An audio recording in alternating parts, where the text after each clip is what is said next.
Om Swastiastu, Assalamualaikum warahmatullahi wabarakatuh. Shalom, namo buddhaya, salam kebajikan, dan salam sejahtera untuk kita semua. Sebelumnya, perkenalkan, kami dari kelompok 19 akan mempresentasikan mengenai efek polusi suara penambangan laut terhadap organisme laut. Selamat menyaksikan. Berikut adalah nama anggota dari kelompok kami. Slide selanjutnya akan dijelaskan oleh teman saya. Perkenalkan, saya Kade Ayu Devi Putri Pranyani dengan NIM 22135111037. Pada kesempatan ini akan membacakan latar belakang, di mana dalam suatu konteks akustik, bising atau suara yang mengacu pada suara-suara yang tidak diinginkan atau mengganggu yang terjadi di lingkungan laut ini bersumber dari kebisingan yang berasal dari alam itu sendiri, di mana sumber-sumber suara tersebut bisa berasal dari ombak atau gempa-gempa yang terjadi di bawah laut, atau juga bisa berasal dari makhluk-makhluk laut seperti ikan dan juga paus yang memiliki suara yang besar. Selain itu juga, suara-suara kebisingan tersebut bisa berasal dari aktivitas manusia seperti pengeboran dan pengambilan minyak, aktivitas militer, dan juga konstruksi yang dilakukan di luar negeri. Kebisingan buatan manusia ini yang sering disebut dengan polusi suara. Lalu, polusi suara ini dapat berdampak buruk pada kehidupan laut, di mana hal tersebut dapat mengganggu komunikasi dan navigasi hewan laut.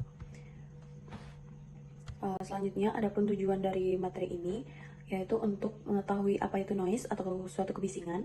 Yang kedua, mengetahui pengaruh penambangan terhadap ekosistem di dalam laut, dan yang terakhir itu mengetahui berbagai macam studi-studi kasus dalam noise atau kebisingan. Baik, selanjutnya perkenalkan, nama saya Maya Sapitri dengan NIM 22135111004. Di sini saya akan menjelaskan definisi noise atau kebisingan. Noise dalam bidang akustik dapat merujuk pada suara yang tidak diinginkan atau gangguan akustik. Sumber noise dapat berasal dari berbagai hal seperti lalu lintas, industri, peralatan elektronik, atau aktivitas manusia lainnya. Secara umum, noise dapat mengganggu pendengaran suara yang diinginkan, menurunkan kualitas audio, atau bahkan berpotensi mengganggu kesehatan manusia jika tingkatnya terlalu tinggi atau terjadi dalam jangka waktu yang panjang. Dalam konteks analisis akustik, upaya biasanya dilakukan untuk mengurangi dampak noise atau mengisolasi sumbernya agar lingkungan akustik dapat dipertahankan dengan lebih baik. Next. Selanjutnya ada sumber polusi suara dari kegiatan deep sea mining. Berikut ada beberapa kegiatan deep sea mining yang menimbulkan suara. Yang pertama ada kapal pendukung pertambangan yang bergerak ke lokasi lalu melakukan reposisi dan berangkat sehingga menimbulkan kebisingan kavitasi baling-baling. Lalu yang kedua ada pemosisian dinamis yang menggunakan pendorong saat berada di lokasi yang menghasilkan kebisingan kavitasi. Lalu yang ketiga ada generator listrik yang menimbulkan suara bising yang ditransmisikan melalui lambung kapal ke dalam air. Lalu yang selanjutnya ada kebisingan saat biji mendarat di bunker penampungan di kapal. Lalu selanjutnya ada kebisingan saat pembersihan biji dengan menggunakan air yang kemudian dipompa kembali ke laut. Lalu yang selanjutnya ada penggunaan air gun seismik. Selanjutnya akan dijelaskan oleh teman.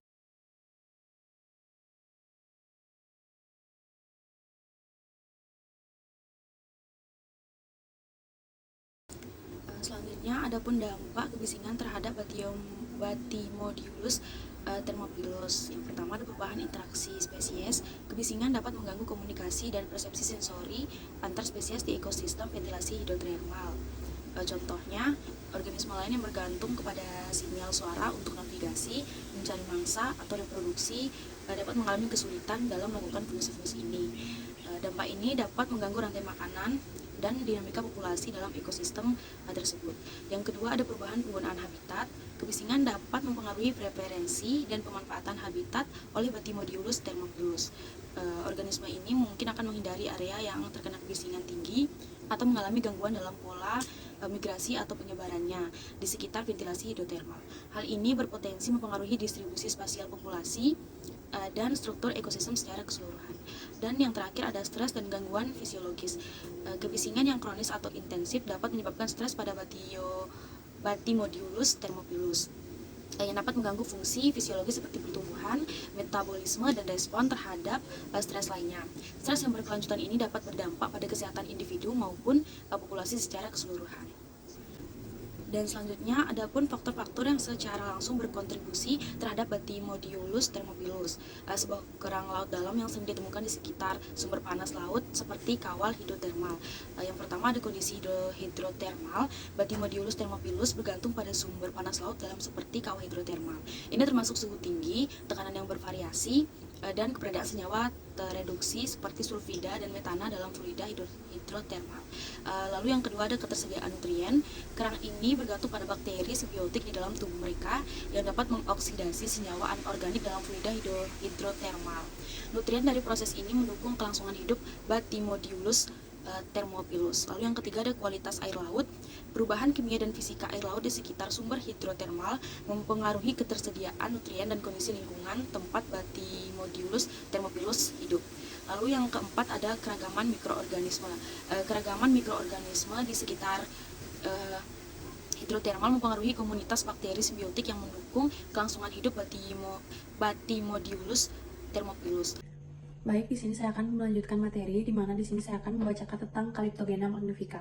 Calyptogena magnifica ini adalah suatu spesies kerang besar yang hidup di lingkungan laut dalam, terutama di sekitar ventilasi hidrotermal. Ventilasi hidrotermal adalah suatu celah di dasar laut, di mana pada celah ini timbul air panas kaya mineral yang keluar dari kerak bumi, lalu menciptakan ekosistem khusus yang didukung oleh kemosintesis daripada fotosintesis. Cangkangnya itu sendiri yang putih dan besar adalah ciri khas Calyptogena magnifica yang dapat mencapai panjang hingga 30 cm. Bakteri kemosintetik yang hidup di dalam jaringan insangnya tersebut Selanjutnya, saya akan menjelaskan tentang faktor-faktor yang berkontribusi langsung bagi organisme Calyptogena magnifica, di mana bakteri kemosintetik yang hidup secara simbiotik di dalam insang Calyptogena magnifica ini menggunakan senyawa sebagai sumber energi utama mereka. Faktor fisik di sekitar ventilasi hidrotermal juga penting. Pentingnya itu untuk kondisi yang menguntungkan bagi kehidupan Calyptogena magnifica dan komunitas hewan lain termasuk yang bersuhu tinggi, tekanan ekstrim, dan juga ketersediaan mineral dari ventilasi, dan juga kerang ini dapat menahan suhu yang sangat tinggi di sekitar ventilasi. Baik, saya Jessica dengan NIM Aulan 22 akhiran 49. Jadi saya akan membawakan juga studi kasus dari kegiatan deep sea mining ini, dampaknya terhadap organisme yaitu Pagrus auratus atau yang disebut juga dengan ikan kakap merah muda atau ikan gaping. Kegiatan antropogenik yang berfokus pada eksplorasi dari minyak bumi di kolam air. Kegiatan ini menggunakan energi suara yang berulang-ulang kali seperti senapan angin untuk menghasilkan frekuensi suara yang rendah, pendek, dan tajam. Namun, ada beberapa bukti yang menunjukkan bagaimana ikan menanggapi survei eksplorasi minyak bumi. Apabila organisme non-mamalia ini, terutama ikan, dipaparkan selama beberapa jam, dapat menyebabkan kerusakan pada sel rambut sensorik ikan. Selain itu, ikan juga terpapar suara yang tersebut akan mengubah perilakunya. Kemudian pada ikan kakap merah muda, itu contohnya senapan angin merusak epitel sensorik, yaitu sel-sel rambut yang mengerut telinga ikan. Kemudian telinga ikan berfungsi sebagai akselerometer dengan menggerakkan sel rambut melalui gerakan yang berbeda antara otolit berkapur, padat, dan epitel sensorik. Semakin lama ikan kakap terpapar dari ledakan akan terlihat bercak-bercak atau lubang yang terlokalisasi dan melepuh pada permukaan epitel yang berdekatan dengan lokasi sel rambut. Jadi sifat dari lubang-lubang ini menunjukkan bahwa sel-sel rambut telah robek dari epitel. Kemudian sel-sel tersebut juga telah mengalami kerusakan mekanisme langsung atau telah meledak setelah terpapar. Itu secara fisiologis. Kemudian meskipun pada kerusakan pada telinga kakap merah muda ini terjadi dan ada rentang 58 hari untuk regenerasi tidak dapat mencegah hilangnya dari sel yang akibat ledakan sonik tersebut. Kerusakan dapat berlanjut setelah ledakan, kemudian juga regenerasi dapat berhenti atau melambat, atau regenerasi yang signifikan tidak terjadi hingga lebih dari 58 hari. Beberapa ikan yang terdampar atau terpapar sinyal senapan angin menunjukkan perilaku yang menyimpang dan disorientasi saat berenang, yang menunjukkan bahwa kerusakan pada telinga juga dapat berdampak pada vestibular. Kemudian ikan yang mengalami gangguan pendengaran akan kehilangan kebugaran menjadi rentan terhadap pemangsa dan juga kesulitan menemukan mangsa mereka. Lalu mereka juga dapat merasa tidak dapat berkomunikasi secara akuatik. Saya juga akan menjelaskan bagaimana faktor yang berkontribusi bagi Pagrus aurotus atau ikan kakap merah muda, yang dimana penggunaan alat-alat yang menunjang keberlangsungan proses penambangan seperti eksplorasi minyak bumi yang menggunakan irgan seismik, di mana setiap senapan mengeluarkan gelombang yang awalnya mengembang lalu mengkerut. Setelah itu, udara yang memiliki tekanan terlepas di bawah air yang membentuk sinyal transien yang keras yang mampu menembus dasar laut. Maka dari itu, saat terpapar, organisme yang hidup di lingkungan laut dapat berdampak negatif bagi organisme tersebut, apalagi terkena secara terus-menerus. Saya juga akan menjelaskan mengenai upaya serta solusi dalam mengurangi dampak negatif dari kegiatan deep sea mining ini. Jadi yang pertama yaitu pengolahan sumber daya. ISA atau International Seabed Authority yang mengatur eksplorasi dan eksploitasi sumber daya mineral di dasar laut dan di lapisan tanah di luar yurisdiksi nasional didirikan melalui ratifikasi UNCLOS pada tahun 1994. ISA ini menerbitkan kontrak pembangunan, menerima royalti dari penambangan, kemudian juga mendistribusikan royalti tersebut kepada negara-negara yang berkembang yang tidak memiliki modal dan teknologi yang diperlukan untuk melakukan penambangan sendiri. Kemudian yang kedua itu adalah pengembangan peraturan. Jadi ISA ini telah membuat peraturan untuk eksplorasi 3 jenis mineral laut, yaitu laut dalam, dan peraturan untuk eksploitasi sedang dalam proses, yang kemudian untuk memastikan kegiatan pertambangan yang berkelanjutan dan bertanggung jawab. Peraturan ini juga mencakup ketentuan teknis, keuangan, dan lingkungan. Kemudian yang ketiga yaitu warisan bersama umat manusia, yaitu yang didirikan oleh UNCLOS. UNCLOS ini menetapkan bahwa area dan sumber daya mineral sebagai warisan bersama untuk manusia yang dikelola oleh ISA untuk kepentingan seluruh umat manusia, yang dimana berarti bahwa semua keuntungan dari eksploitasi sumber daya tersebut harus didistribusikan secara adil, terutama kepada negara-negara yang berkembang. Yang keempat yaitu perlindungan lingkungan. Pasal 145 dari UNCLOS mengharuskan langkah-langkah diambil untuk melindungi lingkungan laut dari dampak berbahaya kegiatan pertambangan. Ini termasuk memastikan perlindungan efektif bagi ekosistem laut dan mengurangi dampak negatif terhadap lingkungan selama eksplorasi dan eksploitasi dari mineral. Sebelumnya perkenalkan, nama saya Elsa Maharani Brini dengan NIM 22135111022.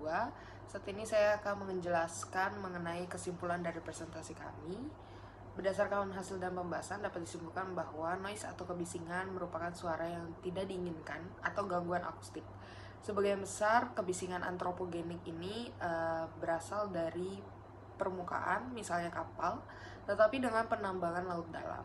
Suara yang berasal dari beberapa sumber di seluruh kolom air, mulai dari mesin penambangan di dasar laut, melalui pompa di tengah air, hingga kapal di permukaan laut yang dapat membahayakan mamalia laut. Karena mereka bergantung pada suara frekuensi rendah untuk mengirim dan menerima data akustik. Terdapat beberapa studi kasus yang didapatkan bahwa beberapa biota laut mengalami langsung dampak dari kebisingan yang dihadirkan oleh manusia, seperti perubahan-perubahan interaksi di habitat biota laut tersebut, stres dan gangguan fisiologis bahkan hingga kematian. Hal tersebut dapat diupayakan dan diberikan solusi dengan menciptakan model dampak kebisingan dari kegiatan deep sea mining terhadap spesies laut dengan mempertimbangkan efek kumulatif dan sinergisnya. Sekian dari kelompok kami, mohon maaf bila ada kesalahan kata. Terima kasih. Om Santi.